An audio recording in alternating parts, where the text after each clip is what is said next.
स्वागत है आपका एपेक्स एजुकेशन पर।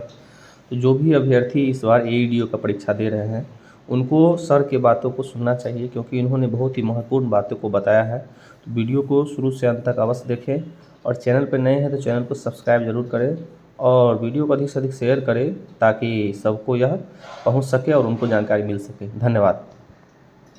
नमस्कार, मैं सिमरन स्वागत करती हूँ आप सभी का आज के हमारे इस विशेष और बेहद महत्वपूर्ण पॉडकास्ट में। एईडीओ की परीक्षा 14 तारीख से शुरू होने जा रही है और इस समय अभ्यर्थियों के मन में बहुत सारे सवाल, चिंताएं और बहुत सारी उम्मीदें हैं। ऐसे में यह बेहद महत्वपूर्ण हो जाता है कि उन्हें सटीक दिशा निर्देश और सही जानकारी प्राप्त हो। इन्हीं सभी पहलुओं पर बात करने के लिए आज हमारे साथ मौजूद हैं भारतीय प्रशासनिक सेवा के वरिष्ठ पदाधिकारी एवं बिहार लोक सेवा आयोग के परीक्षा नियंत्रक श्री राजेश कुमार सिंह जी। आज की इस विशेष बातचीत में हम सर से परीक्षा से जुड़ी हर उस मुद्दे पर बात करेंगे, चाहे वो परीक्षा पैटर्न हो, आम दिशा निर्देश हो या आपकी आम शंकाएं। हमारी कोशिश होगी कि आज की इस बातचीत से अभ्यर्थियों के मन की आम शंकाओं को दूर किया जा सके, ताकि वो परीक्षा में पूरी आत्मविश्वास के साथ सम्मिलित हो सके। तो चलिए सर से बातचीत शुरू करते हैं। सर, आपका बहुत बहुत स्वागत है। सर, एईडीओ की परीक्षा जैसे कि 14 तारीख से पूर्व में ही निर्धारित कर दी गई थी और 14 तारीख से एईडीओ की परीक्षा 3 चरणों में शुरू होने जा रही है। तो सर, ऐसे में मेरा रिक्वेस्ट होगा कि एक बार पुनः अभ्यर्थियों के लिए सर जो परीक्षा पैटर्न है उसको आप बता दें कि क्या परीक्षा पैटर्न है एईडीओ परीक्षा के लिए।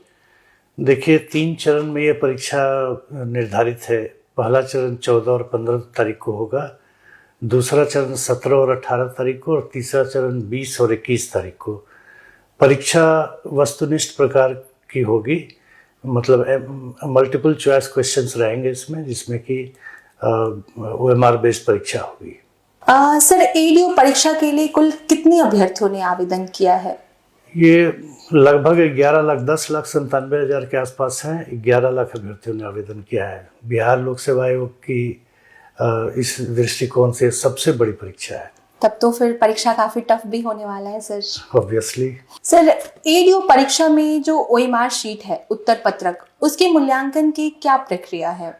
उत्तर पत्रक का मूल्यांकन तो स्कैनिंग करके की जाती है। उसके बाद हम लोग उत्तर पत्रक और आंसर की तैयार करते हैं, प्लस रिस्पांस कोड जो स्कैनिंग के दौरान रिस्पांस कोड मशीन ने रीड किया, तीनों को हम लोग अभ्यर्थी के लॉगिन में डाल देते हैं। वो अपना डाउनलोड करके देख सकते हैं। अगर कोई त्रुटि है तो मेल करके हमें 1 सप्ताह के अंदर बता सकते हैं। एईडीओ परीक्षा में सर किन किन विषयों की परीक्षा ली जाएगी और इसमें मार्किंग का क्या प्रावधान है? देखिए, प्रत्येक चरण में पहले दिन 10 से 12 2 घंटे की परीक्षा होगी सामान्य भाषा की। सामान्य भाषा में 30 प्रश्न रहेंगे अंग्रेजी से और 70 प्रश्न रहेंगे हिंदी भाषा से। और इसके अलावा सेकंड सिटिंग में सामान्य अध्ययन की परीक्षा होगी जो 100 अंक का होगा, और दूसरे दिन भी 10 से 12 मेंटल एबिलिटी की परीक्षा होगी, वो भी 100 अंक का होगा। इसमें न्यूनतम अर्हतांक सामान्य भाषा में हिंदी और अंग्रेजी में अलग अलग लाना है 30%। हिंदी में 70 अंक की परीक्षा होगी तो उसमें मिनिमम 21 अंक लाना है, और हिंदी चूँकि अंग्रेजी 30 अंक की परीक्षा है तो उसमें मिनिमम 9 नंबर लाना है। उसके बाद जो सामान्य अध्ययन और मेंटल एबिलिटी की परीक्षा है, दोनों मिला के 200, उसमें जीएडी का सर्कुलर लागू होगा। मेरिट लिस्ट में आने के लिए मिनिमम जनरल कैटेगरी के लिए 40% है, और अन्य लोगों के लिए 36-32% जो है उस तरह से लाना होगा। सर, सामान्य अध्ययन विषय के अंतर्गत किस प्रकार के प्रश्न पूछे जाएंगे? सामान्य अध्ययन में तो डिफाइंड सामान्य अध्ययन, और देखिए जीएस और जीके में यही बुनियादी अंतर है। जीके डिफाइंड है, सामान्य अध्ययन का कोई विशेष डिफिनीशन नहीं है। ऐसे हम लोग बोल देते हैं कि history, geography, science tech, economics वगैरह, पॉलिटी वगैरह से प्रश्न रहेंगे, लेकिन कुछ भी पूछा जा सकता है जो एक पढ़े लिखे आदमी को जानना चाहिए। सर, बिल्कुल इसी तरह सर जनरल एप्टीट्यूड जो हमारा तीसरा विषय है, उसमें गणित और जो एनालिटिकल रीजनिंग से संबंधित प्रश्न होंगे सर। हाँ, वो दो भाग में मेंटल एबिलिटी की परीक्षा दो भाग में होगी। एक भाग होगा रीजनिंग का और दूसरा मेंटल एबिलिटी का। दो भाग में परीक्षा होगी 100 अंकों की। सर, और सर इंग्लिश और हिंदी में भी जैसा आपने बताया कि नेगेटिव मार्किंग है, तो अभ्यर्थियों को उस पर भी ध्यान देना होगा। बिल्कुल बिल्कुल। अगर आप अंग्रेजी या हिंदी में ही न्यूनतम अर्हतांक नहीं लाए तो आपके बाकी कॉपी की तो कोई मतलब ही नहीं कि कितना भी अंक लाए, मेरिट लिस्ट में आप नहीं आ पाएंगे। सर एडीओ परीक्षा के जो तीनों विषय हैं उसके लिए सर परीक्षा की अवधि कितने घंटों की है, क्या है परीक्षा की टाइमिंग सर, उसके बारे में भी। पहली सिटिंग है 10 से 12 बजे की। उसके बाद दूसरी सिटिंग 2:30 से 4:30 है। 2-2 घंटे की परीक्षा अवधि है। और दूसरे दिन भी जो मेंटल एबिलिटी की परीक्षा होगी वो 10 से 12 बजे तक होगी। सर एडीओ परीक्षा में नेगेटिव मार्किंग का क्या प्रावधान है? एक गलती होने पर 1/3 अंक काटे जाएंगे तीनों विषयों में? हाँ, तीनों विषयों में सर। और सर चूंकि जो एडीओ परीक्षा है वो एमसीक्यू प्रारूप का है, तो सर ऐसे में अभ्यर्थियों को एमसीक्यू प्रारूप में किन बातों का विशेष ध्यान रखना है, किन बातों का बहुत बेहद जरूरी है ध्यान रखना, क्या क्या सावधानियां बरतनी चाहिए उनको? सबसे पहले तो है कि आपको अपना रोल नंबर अच्छे से भर देना चाहिए और उसके नीचे गोले को सही ढंग से रंगना चाहिए। कई बार ऐसे देखा गया है कि कुछ परीक्षार्थी जो है रोल नंबर या तो भरना ही भूल जाते हैं या एक डिजिट भी गलत करते हैं, तो हमें एक्चुअली परेशानी होती है। फिर भी हम उनका रिजल्ट खोज करके दे देते हैं, लेकिन हमें दिक्कत होती है रिजल्ट बनाने में उनका। दूसरा है कि आपको मल्टीपल चॉइस क्वेश्चन है, किसी एक प्रश्न का एक ही आंसर ए, बी, सी या डी होगा। आप अगर बी आंसर रंग दिए तो ध्यान रखना है कि किसी अन्य गोले में पेन का कोई दाग नहीं रह जाए, क्योंकि मशीन से रीडिंग होती है और उसमें हम लोग मैनुअल इंटरफेरेंस करते नहीं हैं। तो अगर कोई छोटा सा डॉट भी पड़ गया, उसको मल्टीपल रीडिंग मान करके मशीन ने रीड कर लिया तो आपका वो प्रश्न इनवैलिड हो जाएगा। ये दो प्रमुख बातें हैं जो मुझे लगता है स्टूडेंट को ध्यान देना चाहिए। फिर तो अभ्यर्थियों को खास ध्यान रखना चाहिए कि ओएमआर शीट रंगते वक्त किन गोलों पर जब पूरी तरीके से संतुष्ट हो तभी यदि किसी अभ्यर्थी को ओएमआर शीट या फिर परीक्षा से रिलेटेड कोई किसी भी प्रकार की कोई समस्या हो तो सर उसको किस प्रकार से वो शिकायत यहाँ पे क्या व्यवस्था की गई है सर आयोग की तरफ से परीक्षा आधारित शिकायत करने के लिए?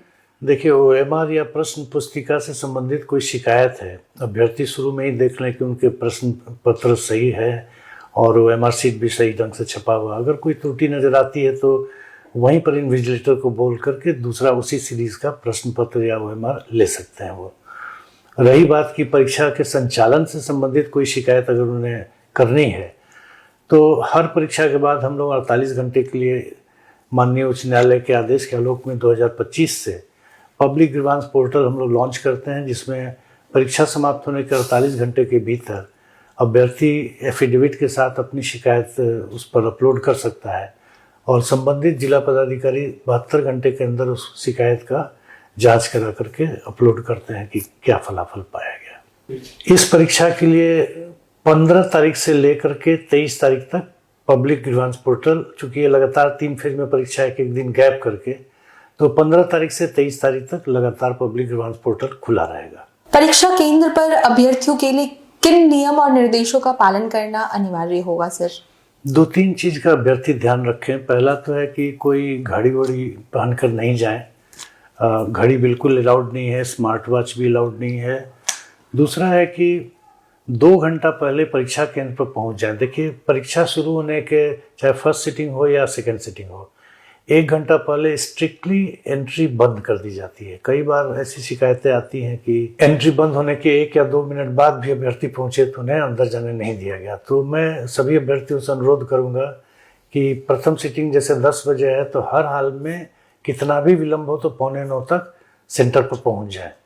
दूसरी चीज है कि एडमिट कार्ड 2 कॉपी में ले जाना है। 1 कॉपी तो अभ्यर्थी अपने पास रखता है, दूसरी कॉपी पर उनका मैनुअल अटेंडेंस बनता है। बायोमेट्रिक की सुविधा के बावजूद मैनुअल अटेंडेंस बनता है। बायोमेट्रिक की सुविधा जैसे पिछली एक परीक्षा में कई जगह कुछ मशीन की गड़बड़ी के चलते बायोमेट्रिक समय पर नहीं हो पाया, तो कुछ अभ्यर्थियों को चिंता हुई कि उनका अटेंडेंस बना या नहीं बना, तो इसलिए हम लोग मैनुअल भी अटेंडेंस बनाकर, एडमिट कार्ड में ही अटेंडेंस का प्रावधान रहता है, मैनुअल भी बना कर रख लेते हैं। एक और चीज़ अभ्यर्थी को देख लेना चाहिए कि जब एडमिट कार्ड डाउनलोड किया है तो चूँकि रियल टाइम में हम लोग फोटोग्राफ कैप्चर करते हैं फॉर्म भरवाते समय, तो प्रिंट आउट कहीं धुंधला तो नहीं है। अगर वैसा धुंधला प्रिंट आउट है तो अलग से साफ फोटोग्राफ अभ्यर्थी अपना नवीनतम साफ फोटोग्राफ ले करके जाएं, ये उनके हित में अच्छा रहेगा। बिल्कुल। सर, हमारा आखिरी सवाल तो फिलहाल ये है कि अभी हाल ही में आयोग द्वारा एडीओ परीक्षा के लिए जो है प्रवेश पत्र एडमिट कार्ड डाउनलोड के लिए ऑप्शन दिया गया, तो सर ऐसे में सिर्फ जिला बताया गया और बहुत सारे अभ्यर्थियों का सोशल मीडिया के माध्यम से जब हम मॉनिटर कर रहे थे तो उसमें देखने को मिला कि बहुत सारे अभ्यर्थी जो हैं वो शिकायत कर रहे हैं कि उनका परीक्षा केंद्र काफ़ी दूर दिया गया है। तो सर ऐसे में मैं चाहूँगी कि सर एक बार क्या प्रक्रिया है, परीक्षा केंद्र किस प्रकार से अलॉट किया जाता है अभ्यर्थियों को, और क्या सेम प्रक्रिया जो है वो महिलाओं के लिए भी होता है, और महिलाओं को किस प्रकार से जो है परीक्षा केंद्र है वो अलॉट किया जाता है। तो सर उसकी पूरी प्रक्रिया एक बार हमारे अभ्यर्थियों के लिए भी बता दें। देखिए, प्रक्रिया हर परीक्षा में एक ही है, चाहे छोटा परीक्षा हो या बड़ी परीक्षा हो। पहले दिव्यांग अभ्यर्थियों को उनका होम टाउन दे दिया जाता है, उसके बाद महिला अभ्यर्थियों को होम टाउन के बगल वाले टाउन में एडजस्ट करने की कोशिश की जाती है। और अगर जैसे पटना प्रमंडल हुआ तो कोशिश की जाती है कि पटना प्रमंडल की जितनी महिलाएं हैं वो पटना प्रमंडल में ही उनका सेंटर पड़े। विशेष परिस्थिति में अगर संख्या ज़्यादा हो जाती है तभी दूसरे प्रमंडल में उन्हें भेजा जाता है।